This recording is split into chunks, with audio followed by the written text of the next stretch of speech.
Hello student, this is नूतन चौहान। आज इस video में क्या करने वाले हैं, क्लास 9th का हिस्ट्री का चैप्टर फ्रेंच रेवोल्यूशन। इससे पहले की वीडियो में मैं आपको first, second, third, fourth unit पूरा फ्रेंच जो कंडीशन है, पूरा पॉलिटिकल सिस्टम है फ्रांस का, औरतों की क्या कंडीशन है, कॉजेज ऑफ फ्रेंच रेवोल्यूशन, सारी चीज़ें मैं आपको चेन में पूरा अच्छे से समझा चुकी हूँ। आज हम फ्रेंच रेवोल्यूशन का 5th यूनिट करने वाले हैं और इसको हम आज ही कंप्लीट करेंगे। और इसमें सिर्फ एक कम्युनिटी के बारे में लिखा हुआ है कि क्या फ्रांस में स्लेव्स थे, यानी दास, गुलाम थे। हाँ थे। क्या कैसी कंडीशन होगी भैया, जो दास होंगे, जो गुलाम होंगे, उनकी कंडीशन अच्छी तो रहेगी नहीं, तो उनकी कंडीशन बहुत खराब थी। क्या उनको इस सिस्टम को ख़त्म करने के लिए संघर्ष हुआ? हाँ हुआ। और कब फ्रांस में से अबॉलिश हुआ स्लेवरी सिस्टम, ये कहानी हमें पढ़नी है 5th यूनिट में। सिर्फ ये एक ही क्वेश्चन है कि स्लेवरी सिस्टम क्या है, ये कब स्टार्ट हुआ, कब इसको संघर्ष के बाद ये ख़त्म हुआ फ्रांस में, तो इसके बारे में हम बात करने वाले हैं। बहुत ही इजी है, चलो शुरू करते हैं। द अबॉलिशन ऑफ स्लेवरी, यानी स्लेवरी सिस्टम, ये दास प्रथा फ्रांस में कब खत्म हुई या पूरे विश्व में कब खत्म हुई, वो हम पढ़ेंगे। इससे पहले कि हम अबॉलिशन पढ़े, हमें ये तो पता चले स्लेवरी सिस्टम क्या है। बेटा देख, जब स्लेव का मतलब होता है जब forcefully someone do any work without payment. हाँ, जब किसी को ज़बरदस्ती पकड़ लिया जाता है बिना पेमेंट के और उसके पास कोई राइट्स नहीं होते, वो अपने घर वापस नहीं जा सकता, हाँ, तो उसको कहते हैं हम स्लेवरी सिस्टम, दास प्रथा। स्लेव्स किसी दूसरी कंट्री से, एक दूसरी जगह से उनको पकड़ के ले आया जाता है और उनके जो पीढ़ियाँ होती हैं वो गुलाम ही रहती हैं। पहले वो, फिर उनके बच्चे, फिर उनके बच्चे। तो गुलाम के बच्चों को पहले गुलाम ही समझा जाता था, खरीदा बेचा जाता है, जानवरों की तरह ट्रीट किया जाता है। ये इनसे घर का भी करवा लो, खेतों का काम भी करवा लो, और उनके पास कोई राइट नहीं होते, उन्हें सिर्फ 2 वक्त का खाना दे दिया जाता है, उसको कहते हैं गुलाम। अब सोच सकते हो कितनी बुरी कंडीशन, जो वो कहीं घूम नहीं सकते हैं, अपनी मर्जी का खा नहीं सकते, अपनी मर्जी का पहन नहीं सकते, सिर्फ जानवर, जैसे जानवरों को रखा जाता है ना कि आपको खाना दे देंगे और 2 टाइम का आपको से दूध चाहिए, बस उसी तरीके से गुलामों से कि जो आपसे काम कह रहे हैं चुपचाप कर लो और आपको 2 टाइम का खाना मिल जाएगा, वो भी बहुत खराब, बहुत गंदी कंडीशन में फ्रांस में स्लेव्स को रखा जा रहा है, या ओवरऑल पूरे समाज के अंदर, और बहुत बुरी कंडीशन है। देखो जरा, This was met by triangular slave trade between Europe, Africa and America. आज अमेरिका या अमेरिकन कॉन्टिनेंट जो है और अमेरिका कंट्री है वो डेवलप्ड है। इन दैट टाइम पीरियड जब अमेरिका का खोज हुआ था तो बहुत ही ज़्यादा उन लोगों को पकड़ के गुलाम बनाया जाता था। अमेरिका ने संघर्ष कर, ठीक है, अमेरिकन रेवोल्यूशन वॉर हुई और जो अमेरिका है वो आज़ाद हुआ बाद में। तो क्या कह रहे हैं कि जो है स्लेवरी सिस्टम 3 कॉन्टिनेंट के बीच में है, ठीक है। एक है यूरोप में, क्योंकि इंडस्ट्रियलाइजेशन आ गया था, बिजनेस रन हो रहे हैं, फैक्ट्रीज हैं या फिर प्लांटेशन का काम है, तो उनको तो गुलाम चाहिए। इंडिगो ग्रो करना है, शुगर ग्रो करना है, तो प्लांटेशन का काम है, फैक्ट्री का काम है, तो उन्हें तो गुलाम चाहिए। तो यूरोप की कंट्रीज को गुलाम चाहिए, तो ये हो गए यूरोप। उसके बाद कहाँ से ले रहे हैं? अफ्रीका से और अमेरिका। EAA याद रख लेना कि this is the triangular business of slaves between EAA, यानी यूरोप, अफ्रीका और अमेरिका। इतनी बात आपको समझ में आ गई कि तीनों के बीच में गुलामों को खरीदना बेचना चल रहा है।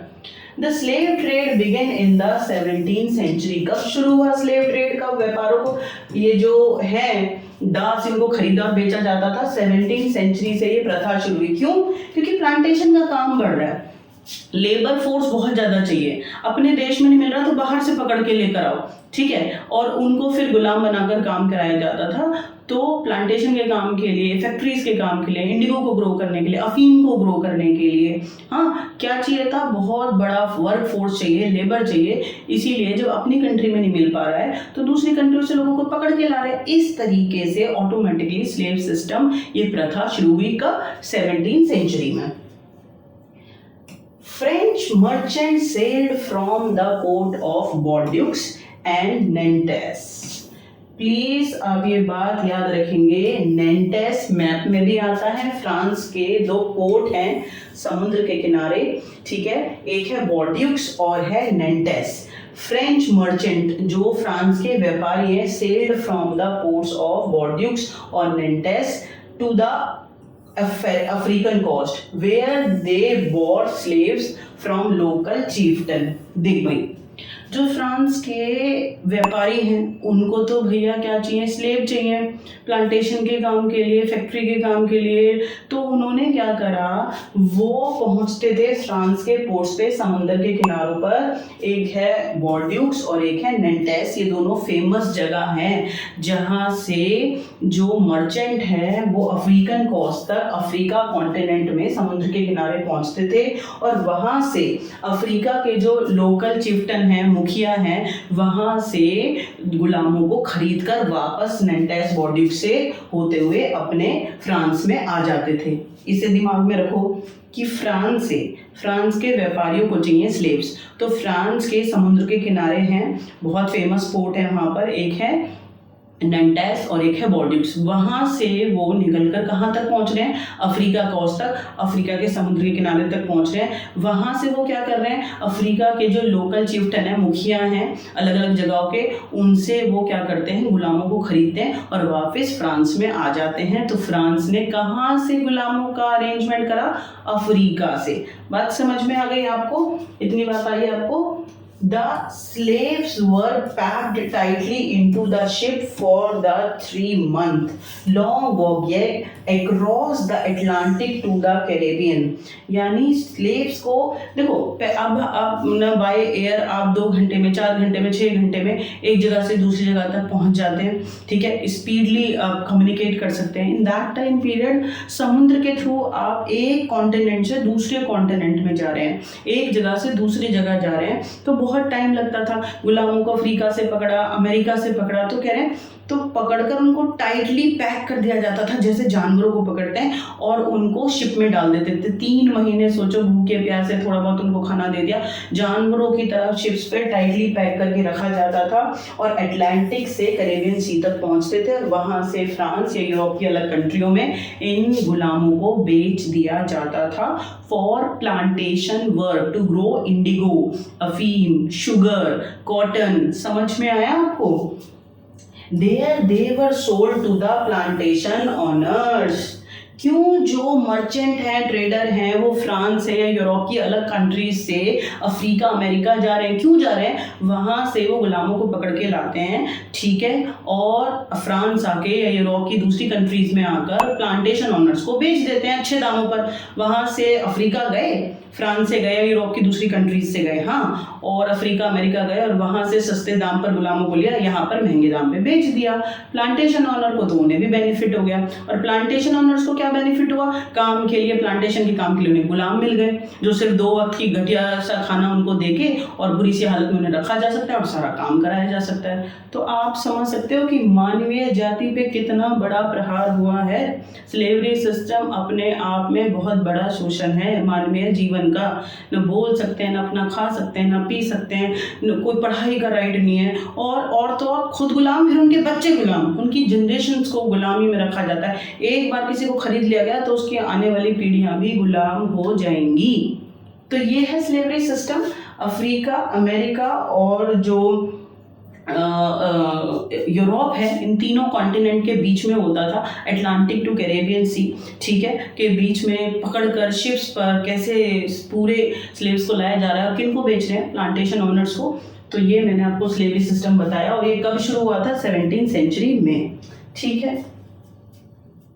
अभी तो मैंने आपको बताया कि स्लेवरी सिस्टम क्या है, ठीक है, दासों गुलाम जो लोग हैं 17वीं सेंचुरी में ये हुआ शुरू, ठीक है, और कैसे इनकी हालात थे, क्या ये काम करते थे प्लांटेशन का, वो सब मैंने आपको बता दिया। जब कोई कंडीशन, कोई व्यवस्था समाज में खराब होती है तो उसके खिलाफ आवाज भी उठती है। Now let's talk about what were the efforts did by different governments and people or community to abolish slavery system। जो ये दास प्रथा, इतनी गंदी प्रथा है, मानवीय जीवन के लिए शोषण हो रहा है लोगों का, तो क्या इसको खत्म करने के लिए कुछ एफर्ट्स किए गए? देखो जरा, बहुत ही इम्पोर्टेंट है।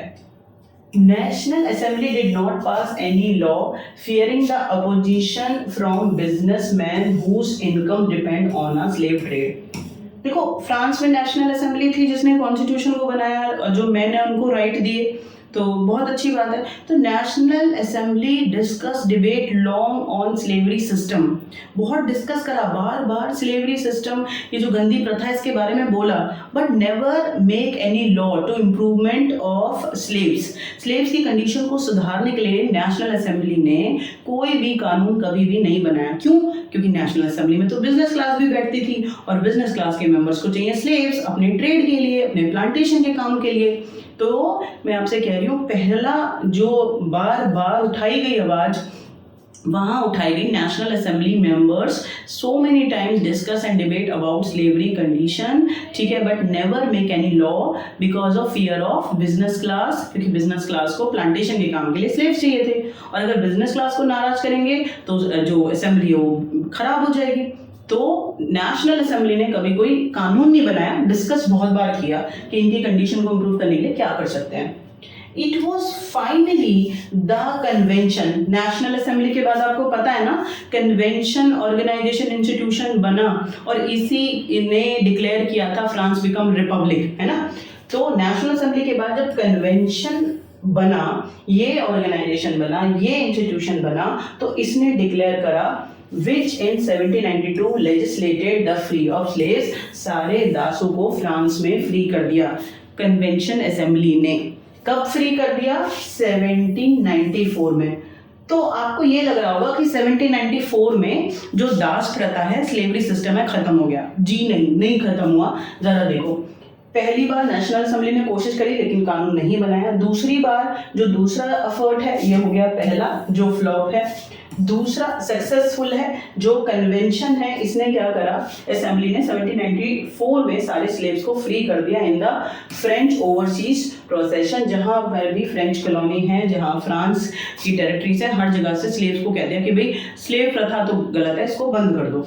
But This, however, turned out to be the short-term measure. बस थोड़ी ही देर के लिए, 10 year later, थोड़ी देर के लिए, लगभग 10 सालों के लिए स्लेव वाली सिस्टम को खत्म कर दिया गया, ठीक है। कन्वेंशन ने डिक्लेयर कर दिया सारे स्लेव्स को फ्री कर दो। लेकिन शॉर्ट टर्म के बाद वापस क्या हुआ, जब नेपोलियन बोनापार्ट गद्दी पर बैठे, री इंट्रोड्यूस स्लेवरी। तो ये तीसरा याद रखेंगे कि नेपोलियन बोनापार्ट जब गद्दी पर बैठे, ही री इंट्रोड्यूस स्लेवरी, कि नहीं दास प्रथा होनी चाहिए, गुलाम होने चाहिए, फिर घर का, ये खेतों का और ये सारा काम कौन करेगा, प्लांटेशन का, तो उन्होंने दास प्रथा को दोबारा से री इंट्रोड्यूस कर दिया। तो नेशनल असेंबली ने कोशिश करी, ठीक है, लेकिन उन्होंने कभी कोई कानून नहीं बनाया स्लेव्स के लिए। उसके बाद कन्वेंशन असेंबली ने कोशिश भी करी, सक्सेसफुल रहे, 1794 में डिक्लेयर करा, स्लेव्स को फ्री कर दिया, but it is just for a short term, almost 10 year. उसके बाद नेपोलियन गद्दी पर बैठे और उन्होंने स्लेव सिस्टम को दोबारा से रीइंट्रोड्यूस कर दिया। आखिरकार बहुत लंबे संघर्ष के बाद, जैसे औरतों को वोटिंग राइट 1946 में जाके मिला, तो वो क्या कह रहे हैं, slavery was finally abolish in France colonies इन 1848। यानी फ्रांस में स्लेवरी सिस्टम कब खत्म हुआ? 1848 में। ये आपको डेट याद रखनी है। यहाँ हमारा यूनिट 5 बिल्कुल अच्छे से खत्म हो गया है। छोटी सी बात है, स्लेवरी सिस्टम 17th सेंचुरी में शुरू हुआ। ये एक ट्रायंगुलर है, यूरोप, अमेरिका, अफ्रीका के बीच में। क्यों स्लेव्स को पकड़ के ला रहे हैं? प्लांटेशन के काम के लिए। बहुत बुरी कंडीशंस में वो रहते हैं, लेकिन कब उनको सुधारने के लिए, स्लेवरी को खत्म करने के लिए कोशिश हुई। नेशनल असेंबली की कोशिश है, उसके बाद फिर कन्वेंशन की है, 1794 में स्लेव्स को फ्री किया गया। लेकिन जब नेपोलियन गद्दी पर बैठे तो दोबारा से स्लेवरी सिस्टम को इंट्रोड्यूस कर दिया गया। आखिरकार 1848 आपको याद रखना है, 1 नंबर का क्वेश्चन है, बहुत इंपॉर्टेंट है।